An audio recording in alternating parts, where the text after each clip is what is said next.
Maswerteng hapon po mga ka-STL. Narito na po ang resulta ng STL Pampanga para sa araw na to, second row, September 17, 2024.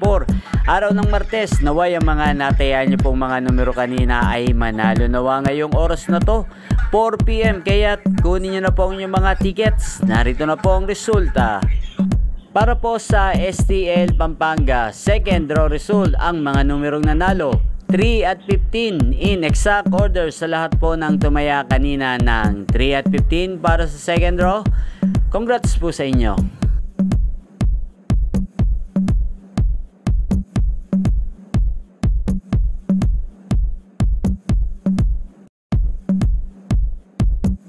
Congrats po sa lahat ng mga nanalo. Maraming salamat po sa panonood nyo sa aking channel, Roderick Hernandez TV. Huwag pong kalimutang mag-subscribe. Thank you for watching.